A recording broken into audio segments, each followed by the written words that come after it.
السلام علیکم پیارے حضور، میرا سوال تھا کہ میں نے سنا تھا کہ جس گھر میں کتا ہوتا ہے اس گھر میں فرشتے نہیں آتے، تو جو وہ بندہ کر رہا ہوتا ہے وہ فرشتے لکھتے ہیں کہ کیا اچھا کر رہا ہوتا ہے کیا برا؟ تم نے 2 سوال کر دیے ہیں. تمہارے 2 سوال ہیں کہ 1 سوال ہے؟ ہیں؟ ایک 2 مختلف سوال ہیں تمہارے. پہلا سوال یہ ہے کہ جس گھر میں کتا ہو اس میں فرشتے نہیں آتے. ٹھیک ہے، اس سے مراد یہ ہے قرآن شریف میں تو یہ بھی آیا ہے کہ تم جو جانور تم سکھاتے ہو جن کو ہیں، اور اس میں تمہارے کتے بھی شامل ہیں، شکار کے لیے سکھاتے ہو اور شکار پکڑ کے لائیں تو وہ کھانا جائز ہے. ٹھیک ہے، گن شاٹ گن ڈاگز ہوتے ہیں جو شکاری تے جاتے ہیں، باہر لے کے جاتے ہیں، مارا فیزنٹ مارا تیتر مارا وہ جا کے پک کر کے لے آتے ہیں، ریٹریور ہوتے ہیں وہ اٹھا کے لے آتے ہیں اور ان کا کھانا بھی جائز ہے، قرآن شریف تو کہتا ہے. ٹھیک ہے، پھر حدیث میں آیا کہ جو اس طرح پکڑ کے لے آئیں شکاری کتے ان کا بھی کھانا جائز ہے. پھر یہ بھی واقعات ملتے ہیں حاصلوں کے زمانے میں کہ بہت بڑے بڑے جو بکریاں اور بھیڑ پتہ نہیں کیا ہوتی ہے، شیپس اور بکریاں گوٹس ہوتی تھیں، اور ان کے چرانے والے لوگ جاتے تھے، جس طرح ابھی اس نے سوار کیا نا، بچے چراتے تھے بڑے بڑے جن کے ہوتے تھے ریوڑ ہوتے ہیں بہت بڑے بڑے، 100-200 کے قریب بھیڑ بکریاں ہیں، اس کو ریوڑ کہتے ہیں. چرانے جاتے تھے، چرانے والے کتے بھی رکھا کرتے تھے، شیفرڈ ڈاگ کہلاتے ہیں وہ، اب بھی کہلاتے ہیں شیفرڈ ڈاگ. وہ ساتھ ان کے ہوتے تھے اور وہ نگرانی رکھتے تھے بکریوں بھیڑوں کی. بلکہ وہ لوگ جو مسلمان تھے سارے، جو بکریاں بھیڑوں کو باہر لے کے جاتے تھے، انہوں نے کتے رکھے ہوتے تھے، ان کے کتے کپڑوں کو ہاتھ بھی لگا لیتے، مطلب منہ بھی لگا لیتے تھے، جسم بھی ٹچ کر لیتے تھے، اور ان کے پاس اتنے کپڑے بھی نہیں ہوتے تھے کہ کپڑے بدل کے جائیں.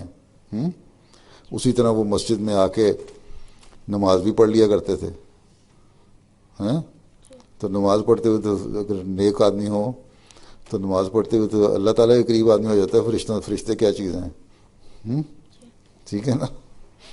اس لیے یہ یوں ہی کہانیاں بنائی ہوئی ہیں کہ جس سے گھر میں کتے ہوں اس کے فرشتے نہیں آتے، اس لیے کہ شوق بلا وجہ شوقیہ کتے نہ پالو. پھر یہ بھی ہے کہ حفاظت کے لیے کتے رکھنا جائز ہے. ٹھیک ہے، شکار کے لیے بھی کتے رکھنا جائز ہے. ٹھیک ہے، شیفرڈ ڈاگ وغیرہ رکھتے ہیں جو بڑے بڑے ہرٹ، وہ بھی جائز ہیں. ٹھیک ہے، مقصد اس کا مطلب یہ ہے کہ انسان کا نفس جو ہے نا اس کا اندر، وہ ایسا نہیں ہونا چاہیے گندا کہ جس میں وہ کتوں کی خصلتیں پائی جائیں جو صرف دوسروں کو نقصان پہنچاتے ہیں اور کاٹتے ہیں.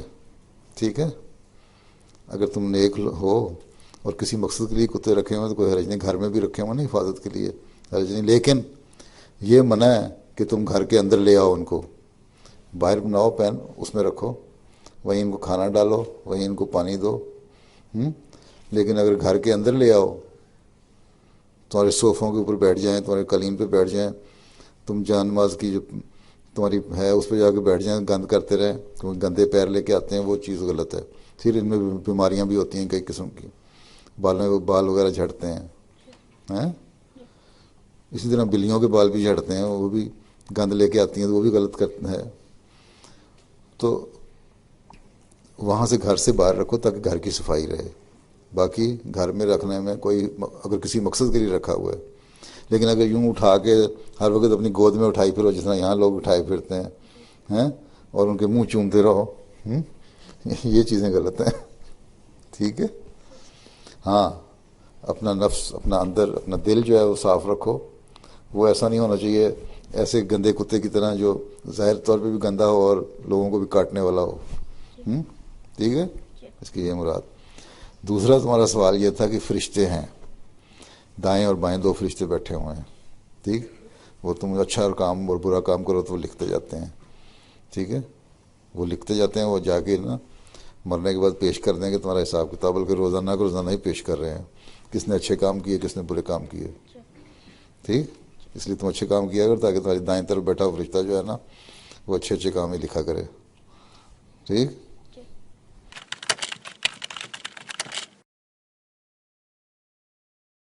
شالا میرا جیوے آقا دن آقا دے پریت ہوئے، لشکر مہدی دا ساری دنیا تے جیت ہوئے.